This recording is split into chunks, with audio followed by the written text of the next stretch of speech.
Take heart and protect them well.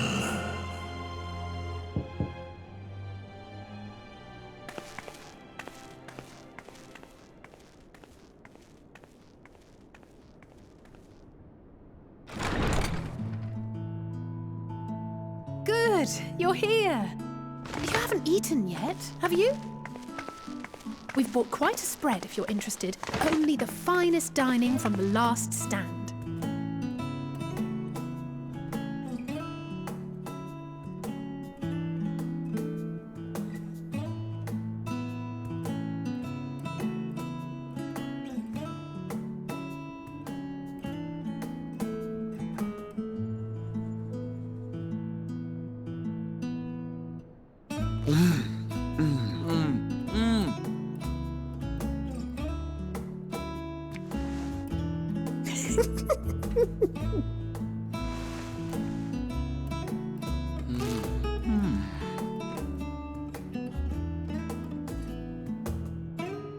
Lest you wonder, we invited Estinian as well. But he refused with a rather grim-faced, "No, thank you." I suspect Charlian cuisine is not to his liking. Oh, I don't know about that. Perhaps our lone wolf just needed some time apart. What? To perfect his brooding stare? Next time, I'll drag him out by the ear, sit him down in front of a Charlian feast, and see that he eats every last bite. An excellent idea. Of all people, warriors must take proper meals and rest if they are to maintain a healthy constitution. Poor Estinian, beset on all sides.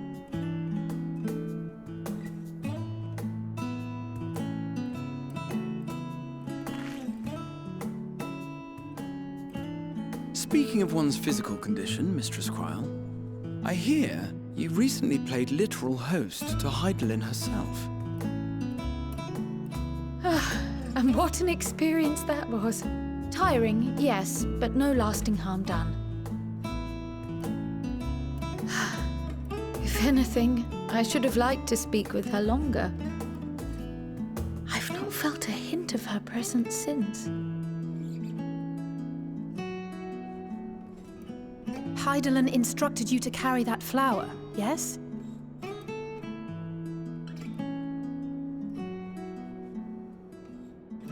Twill be your guide, test and proof of your conviction. And then something about seeking joy in darkness, was it? Come to think of it, isn't that what happened with Nidana back in Radzat-Han?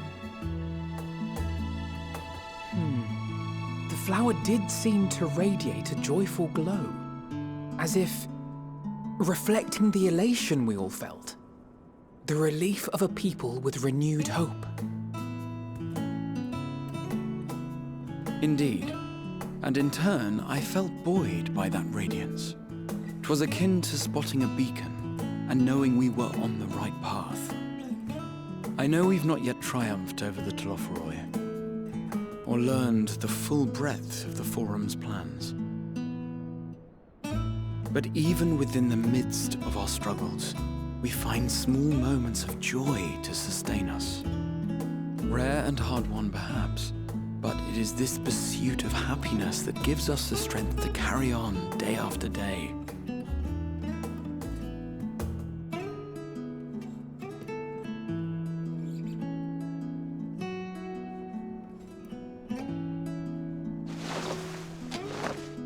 Hey, that's mine. To the swift the spoils. Though I recall that levitation spell of yours was quick enough. Only barely. And even at my best, I'm still too slow to wield it effectively in battle. Mayhap I simply require more practice with this new magic. You unearthed it from the depths of Numenon, I presume? Aye, and from a veritable mountain of arcane tomes at that. 'Twas necessary to facilitate my solitary explorations. To put it simply, you used it to sneak around the forbidden archives. Yes. Well, after a fashion.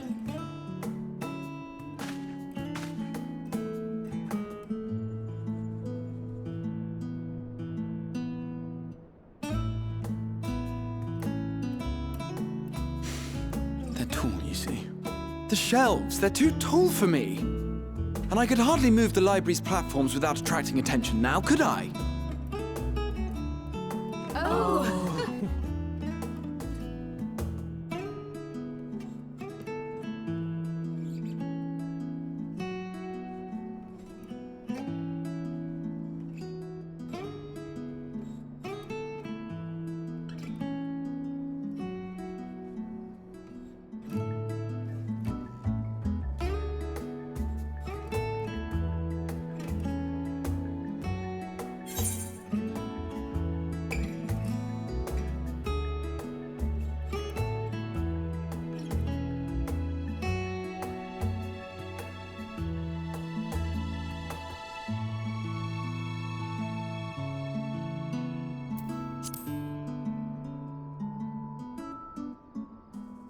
I'm not that ambitious.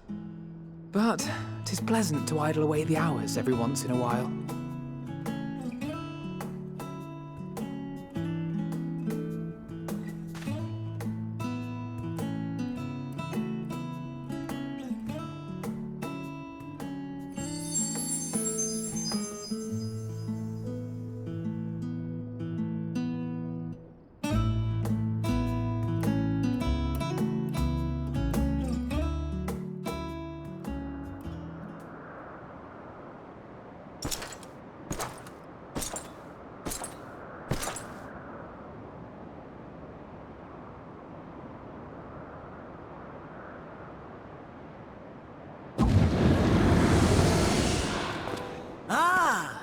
Enjoying the bracing cold, I see. Do you not own a warm coat or a cloak? Something in fur? Or fashioned from the skins of your enemies? Or... well, never mind that. I come to you once more as the bearer of bad news. Our tower in Thavnir has been toppled, and I need not tell you by whom. Given how many we have at our disposal, the loss of a single spire is hardly fatal to our plans. It does, however, slow the rate at which we siphon the ether. If they continue to preoccupy themselves with the towers, then all will be well. But should our foe prove bold enough to strike at us here, then the timing becomes questionable.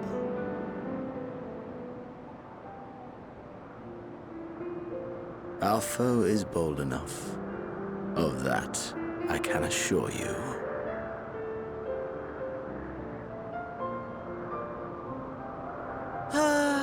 Yes, very well then. I suppose I must prepare a proper welcome. Honestly, talk of your nemesis is the only thing you seem to enjoy. Does nothing else spark your interest?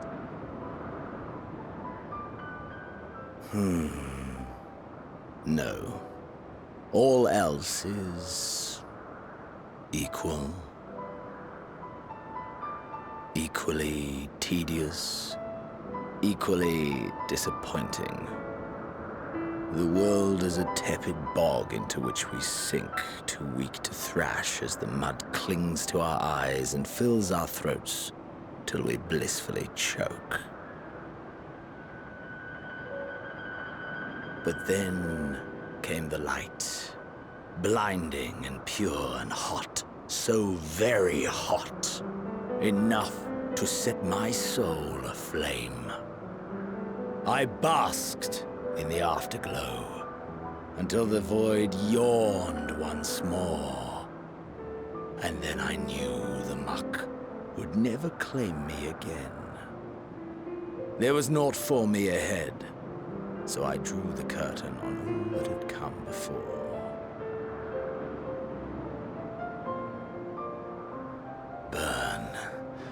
Burn. Let the whole star burn. I will have my contest. I will reclaim my moment.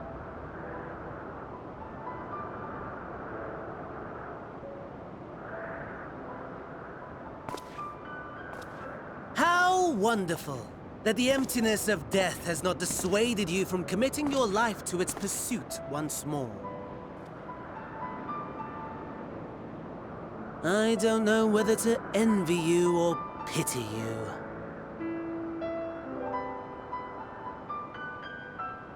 You question my disinterest, but what of yours? Despite your noisome antics, I sense you take little pleasure in this endeavor. Mercy, my lord. Such pointed barbs from one who barely acknowledges my existence. Nevertheless, you are mistaken. For I do find this part somewhat enjoyable. You see, when I was mortal, I would always have the same dream. It was a fragmented thing, disjointed, all the faces incomplete. The setting, too, was unknown to me, so I thought it simply a fantasy of my sleeping mind. Until one day, I realized it was showing me the truth. Much as your dream of the final days enlightened you.